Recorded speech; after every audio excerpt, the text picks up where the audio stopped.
Hi, everybody. We are not going to start writing the essay today because I still need to give you all of the primary documents that we are going to do, and we're actually going to change. We're turning this into like a DBQ.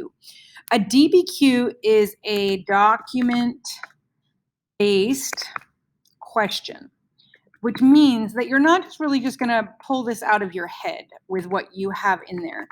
We're going to write it in a way that that is much more scholarly, academic. It means that you have to kind of prove why it is that this is happening, and make sure that you cite your sources. So a document-based question is what students do in AP history all the time. It basically is asking, okay, well, where did these people get their ideas? And look at like the perspective that they came from, because almost everything that you read comes from a perspective of somebody. Either it's a reliable source, an expert in the field, or it's, even if it's somebody who lived during that time but had this crazy idea, even looking at that idea is something that is, it'll show you how some people felt, or at least how that person felt. So anyway, let me just give you a very quick overview of this document that is down below. Day one for us in 2020 is on Monday. I just wrote day one though, because this is going to be a document that we're going to use. It's something that I've used for a long time. It's a very popular topic that historians look at, because the French Revolution was such a powerful event for many, many countries all over the world to look at, both as a warning and as an influence, because there were a lot of things that were amazing about it, that they took down the king who lived right there in the country. So anyway, here's a little background. I'm going to read this part to you. The French Revolution of 1789, it's the only date that I can really remember easily because it's 789. And remember, it was after the American Revolution. It had many long-range causes. Okay, political, social. Political has to do with government and structures. Social, how people were living, how people were structured. Remember, it was a feudal system. That's why we studied the feudal system before, that hierarchy, the pyramid. And economic conditions, about how wealth is attained or accessed. That's what those three big words mean: political, social, and economic. All of those long-term causes had basically contributed to the discontent or the unhappiness that was felt by many French people, especially those of the Third Estate. You need to know who the Third Estate is. And by the way, this is a document that you should be able to underline yourself and highlight. It would be really good to do that. Make sure you're breaking it up and using this as your main document, because if you do this really well, you will have no trouble writing the DBQ. The ideas of philosophers of the Enlightenment, that was that video I did last week, brought new ideas about role of government and powers that should be guaranteed to citizens.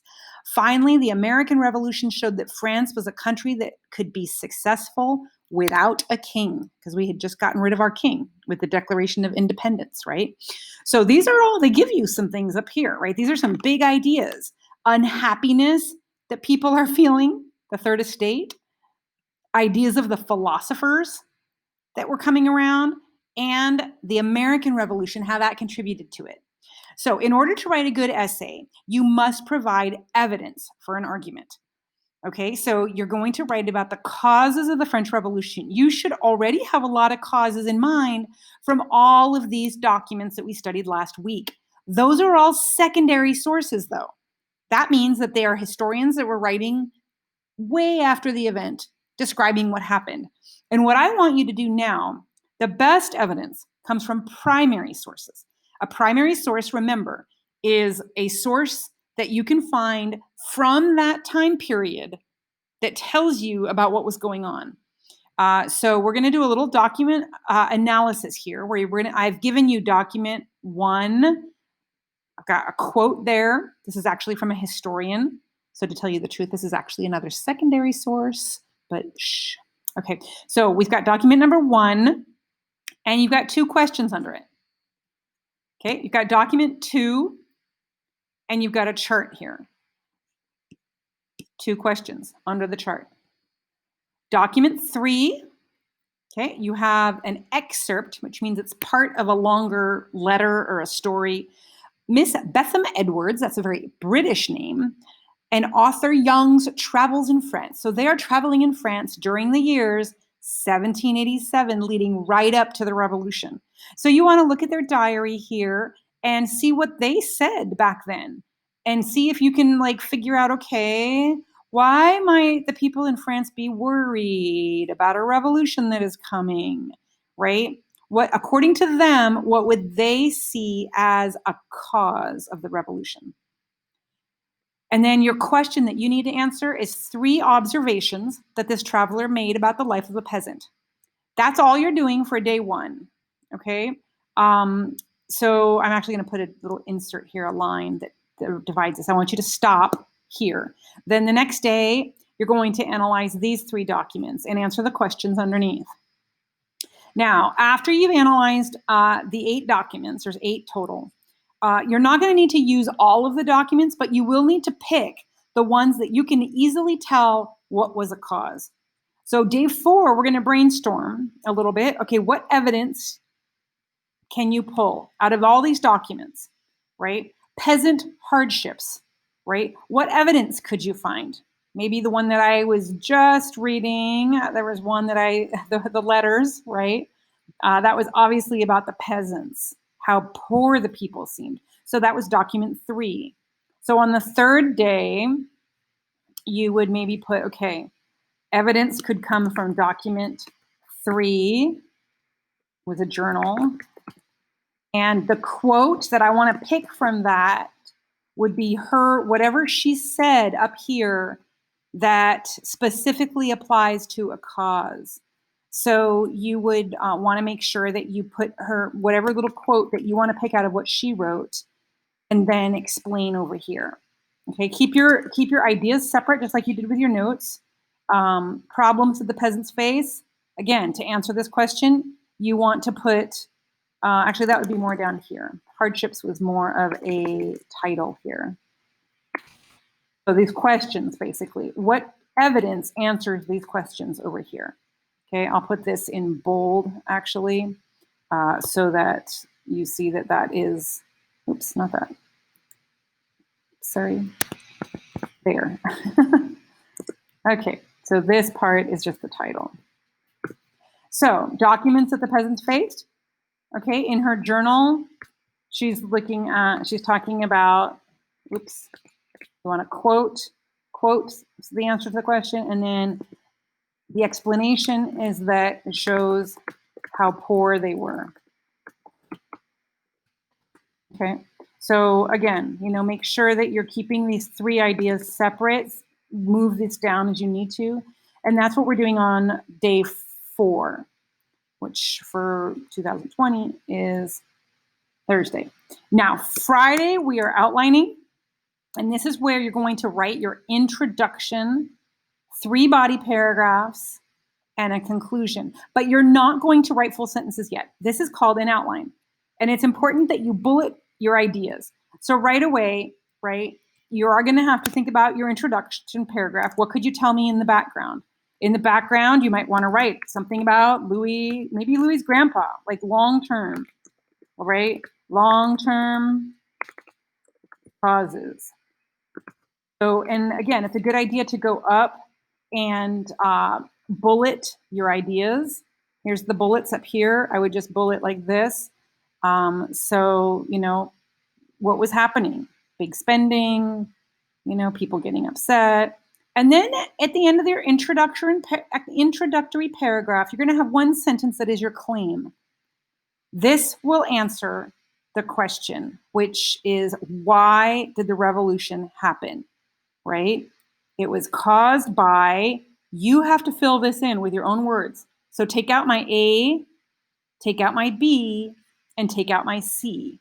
But when you write it, pay attention, because you're saying it happened for 3 reasons, A, B, and C. So down here, you are going to have to write, okay, what was your first cause, right? So if that is going to be, there was a huge gap between the royalty and the poor peasants. right? If you want to write about the financial state, then that is going to be your first body paragraph. Now you want to go into depth. You want to talk about everything you know about why everything was so unequal, and elaborate, describe what happened. So think about your secondary sources here, your textbooks, the documentary film. What was happening that can prove that the people were, there was a huge gap in between the wealth and the poor, whatever you want this topic to be. Paragraph 2, what would be a second one? Maybe you want to talk about the effects of the Enlightenment, right? That was this at the very top, the Enlightenment philosophers. This is from last week. There was a video that I showed you, this one, about what the Enlightenment was. You really have to understand that in order to do this. So again, you already have, these are the 3 documents. You need to pull up these 3 documents when it comes time to start writing, because you're going to pull from that. So now down here, okay, once you get your outline, and remember here, you don't want full sentences. So reason number 2, why did it happen? Put it here. And finally, what was your cause? Oops, that should be cause C. What was cause C? So you want to remember, think, okay, it was caused by A, B, and C. But now that's the whole reason you are writing an essay or an article. I want to now go into depth and describe everything about whatever you say caused it, what number 1 cause was in your body paragraph A. And again, here for your answers, again, just bullet, use up here and bullet your answers. Okay, bullet your answers. What we're going to eventually do on day 6 is go ahead and put these into more full sentences. But you have to make sure here that on each paragraph, you have to quote. You have to go right to the source and quote from a direct source.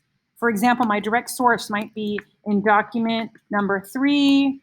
It says that the most important source that I want to quote is this, right? And the reason for that, explain in my own words how this proves that my topic sentence is true. So in my topic sentence, I may have said, because there was a huge gap between the very small amount of wealthy people and the vast amount of poor people, right? People are getting very angry, they're taxed, it's unfair. But you want to make sure that you're explaining. Don't just give the quote. Number 2 says, explain in your own words what it means. So you want to say, in her journal, right, so-and-so said, demonstrates how the people were, whatever you want to say, right? So anyway, that would be an example of what your outline would look like on the last day. So again, for day 1, all you want to do is make sure you're going through, annotate things, make sure you're realizing, okay, here's many people are upset. That is important. So maybe you want to bold that, right? The philosophers brought new ideas about the role of government. These books are powerful, right? Because they're talking about why we should have our own rights, how it guarantees powers to citizens. So that's going to be one cause. You just have to explain, okay, who said it and why. And you can talk about how the American Revolution influenced, right? It showed how that you could be successful without a king. So maybe you want to go back and prove that the American Revolution was really important. But the biggest thing that you need to remember is that you have to back up what you're saying. So you've already used these. You will need to open up these documents and find them. And then now you want to go through, and this is looking at, so this is a historian talking in 1938, okay? It's a genetic approach to modern European history, and his name is Friedan and Fauner. So if you're talking about whatever they say in your essay, you have to make sure you say, according to Friedman and Fauner, they're talking about the power of the king. Maybe there was too much power. Look, power was absolute. And you want to underline things that are really important. So maybe you want to go up and underline it, or use this, the highlighter. Underline that. It was absolute, divine right, which held that he received power to govern from God. So anybody who questioned that was basically accused of being a heretic, right? And only God told him that he should rule. So he could declare war, he could make peace, he levied taxes and spent people's money as he saw fit. So he had absolute power, right? By means of lettres de cachet, I used to teach French here, sealed letters, which were really blank warrants for arrest. He could arrest anybody. He could imprison anyone without a trial, right? So you want to underline stuff and make sure he lived in a magnificent palace, completely oblivious to the rising tide. Oblivious, you may need to look words up, you guys. Oblivious means like clueless. He is blind to the rising tide of popular discontent. Means he's kind of blind about what's happening. He is not paying attention to how upset people are. He's not making any changes. So then you would answer these questions. So basically do the same thing as you're analyzing a chart. You want to make sure you look at this, right? And, write your notes down here. So get started and follow the timeline. Only do what I'm asking you to do day 1, day 2, day 3. And remember, we'll be talking about this in our Zoom call. Our Zoom call will happen after day 2. So make sure that you have questions ready about these documents. Okay?